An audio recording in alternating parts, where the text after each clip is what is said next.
Pria kulit hitam ini mengacuhkan larangan, lompat terjun ke laut. Ketua menyuruh ia ditangkap. Rupanya, ini merupakan markas Angkatan Laut Amerika. Rasisme di sini sangat parah. Cuaca yang panas membuat mereka ingin berenang. Tapi, ada satu peraturan. Dalam seminggu, orang putih boleh berenang 6 hari. Tapi, orang hitam hanya boleh setiap Selasa. Pria hitam ini ingin mendobrak peraturan. Hari Jumat ia terjun ke air. Ia berenang sangat cepat. Tak ada yang bisa menangkapnya. Namanya Carl. Seluruh keluarganya adalah petani. Ayah Carl ingin nasib anaknya berubah. Saat Carl dewasa, Carl masuk ke AL. Ini kesempatan baginya untuk mengubah nasib. Sebelum pergi, ayahnya mengingatkan Carl. Sesulit apapun, sesedih apapun, Carl harus tetap kuat. Tidak usah pulang. Carl memikul harapan ayahnya. Bersama radio kesayangannya berangkat menjadi tentara. Setelah masuk, Carl baru tahu. Posisi orang hitam paling rendah. Hanya bisa jadi tukang. Atau koki. Carl melanggar aturan. Dan dihukum kurung. Tapi, kapten kapal melihat tekad Carl. Dan bakat renangnya yang luar biasa. Lalu, ia membawa Carl ke Akademi Angkatan Laut. Di sini ia mengira bebas dari diskriminasi. Tapi, sesampainya di Akademi Angkatan Laut, karena ia hitam, ia diusir gurunya. Diskriminasi di sini rupanya lebih parah. Carl teringat ayahnya. Lalu ia berdiri seharian. Akhirnya, gurunya luluh dengan semangat Carl. Dan menerimanya masuk kelas. Meski ia diterima, tapi ia menghadapi tatapan memusuhi dari seluruh orang kulit putih. Bahkan diludahi. Saat pembagian kamar, temannya berkata, "Kita sekamar dengan si hitam." Lalu semuanya pindah.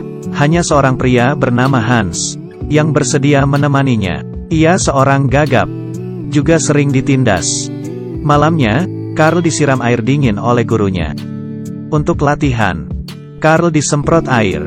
Lalu ia ditenggelamkan. Katanya untuk melatih emosi. Gurunya mempersulitnya, supaya ia mundur. Tapi, Carl teringat pesan ayahnya. Ia menahannya. Hari kedua si Hans yang gagap dipecat. Karena tak bisa menahan napas. Selama 4 menit. Carl tahu gara-gara dirinya. Hans dikeluarkan. Ia merasa bersalah. Hari itu, 2 temannya kecelakaan di bawah laut.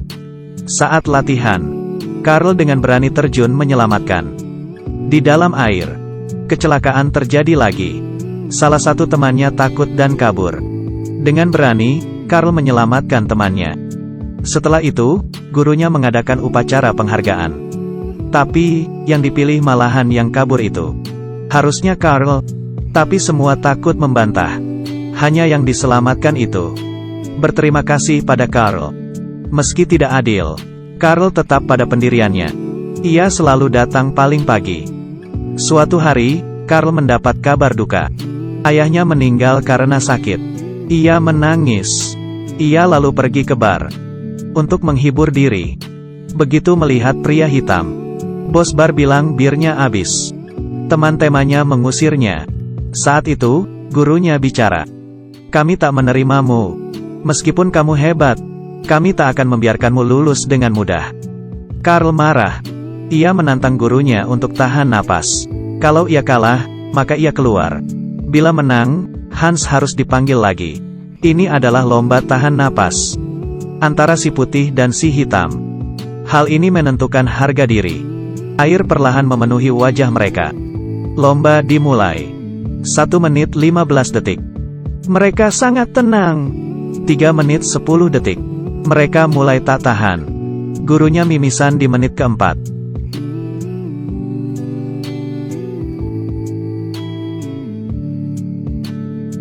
Carl menang. Sebagai seorang tentara baru. Yang menang melawan guru kulit putih yang sombong. Gurunya memenuhi janji. Dan memanggil Hans masuk lagi. Tapi, kala lomba membuat komandan marah. Ia mengomeli si guru. Bagaimanapun caranya, ia harus mengusir Carl. Ia tak mau. Ada orang hitam yang lulus. Sesampainya di asrama, Carl melihat gurunya. Ia membujuk Carl. Ujian kelulusan besok. Carl tidak usah ikut. Lagi pula juga tidak akan diluluskan. Jadi percuma saja. Karl sangat marah. Ia menyindir gurunya. Kamu adalah manusia payah. Tidak menyelam, jadi tidak ada gunanya.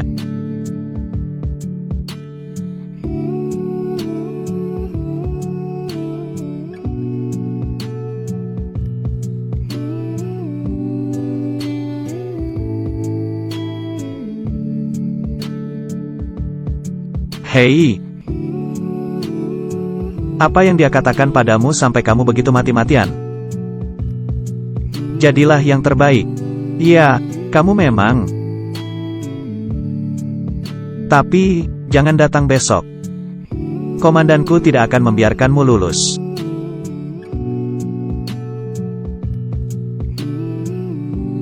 Bagaimana denganmu, guru? Hari kedua, Karl tetap ikut ujian. Peraturannya mudah. Pasang suku cadang ini di air. Supaya lulus. Onderdil dibungkus dan dilempar ke air. Komandan menyuruh guru Karl untuk menyobek kantungnya. Dan melemparnya. Seluruh onderdil berserakan. Teman-teman Karl menyelesaikan ujian. 4 jam kemudian, peserta terakhir selesai. Tapi, ia sudah kedinginan dan gemetar. Malamnya, suhu makin dingin. Saat ini, Karl sudah di air selama 9 jam. Ia kedinginan dan gemetar. Gurunya sudah tak tahan. Dan minta izin menariknya. Komandan melarangnya. Dia hampir mati, Pak. Tunggu dia benar-benar mati baru angkat.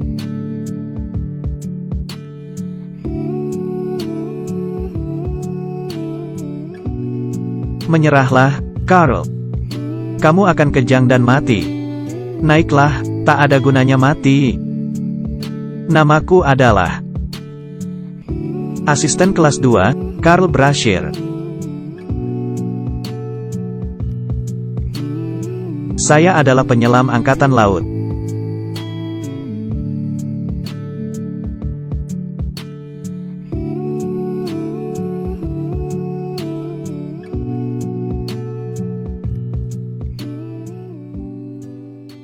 Angkat dia. Angkat dia. Saya saja. Kita akan mengangkatnya. Pelaut, jangan melanggar perintah. Pelaut, pelaut. Ketua, bila kamu melanggar, aku akan memecatmu. Apa kamu mendengarku, Ketua? Tarik, tarik.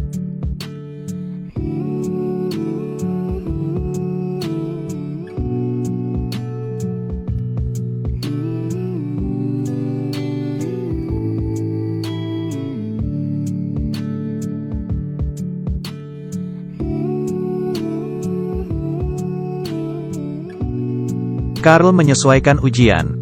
Ia kedinginan sampai membiru. Tapi, matanya masih waspada. Akhirnya, ia memenangkan pengakuan gurunya. Karl akhirnya lulus dari Akademi Angkatan Laut. Bermodalkan tekad yang kuat. Sebelum pergi, Karl menemukan radionya yang rusak. Sudah diperbaiki gurunya. Dan gurunya dipecat. Karena melanggar perintah. Selamanya meninggalkan akademi. Ia melihat Karl di TV. Karl sekarang telah menjadi penyelam yang hebat. Karl sekarang bertugas menyelesaikan misi dari Sersan, mengangkat bom nuklir. Bila berhasil, ia akan diberi gelar kehormatan tertinggi Angkatan Laut. Itu adalah hal yang sulit dicapai. Ia berhasil mengangkat bom nuklir. Tiba-tiba terjadi kecelakaan.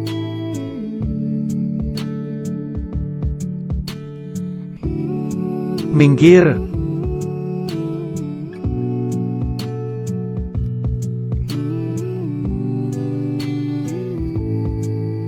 Karl kehilangan satu kaki. Gurunya tak tahan. Ia mabuk. Memaki dirinya bodoh. Setelah siuman, Karl dianugerahi lencana kehormatan. Ia disuruh pensiun. Karl menolaknya. Ia minta amputasi dan kaki palsu. Lalu kembali bertugas. Tapi, pemimpinnya menolaknya. Tidak ada yang percaya bahwa ia masih bisa menyelam. Demi pulih, ia latihan mati-matian. Ia jatuh berkali-kali. Ia frustrasi. Ia memukul kaki palsunya.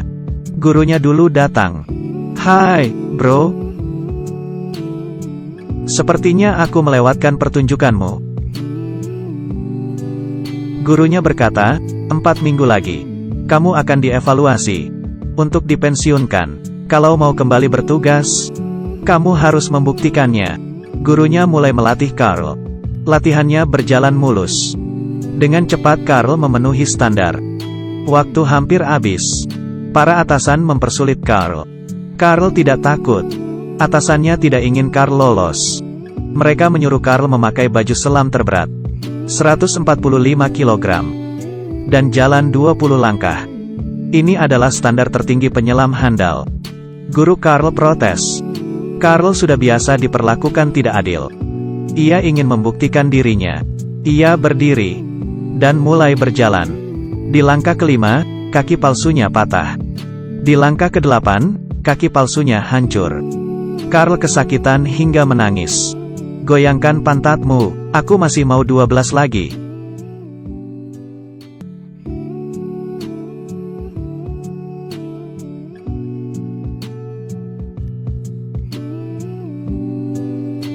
Sembilan, kamu hanya penyelam, bukan petarung. Kamu menyelamatkan orang. 10. Bila sesuatu hilang, kamu bertugas menemukannya. Yang tenggelam, kamu mengangkatnya. Bila sesuai menghalangimu, kamu memindahkannya. 11. Bila beruntung, kamu akan mati 200 kaki di dasar laut.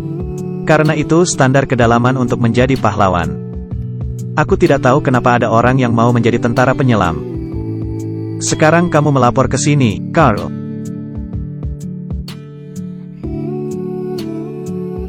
Carl berhasil. Semua orang luluh dan terharu. Film ini berjudul Man of Honor. Ini merupakan kisah nyata. Seperti di film, Carl mati-matian melawan rasisme. Ia menggunakan usaha. Saat diragukan, jangan takut. Beranilah. Cerita hari ini sampai di sini. Saya Carl. Sampai jumpa.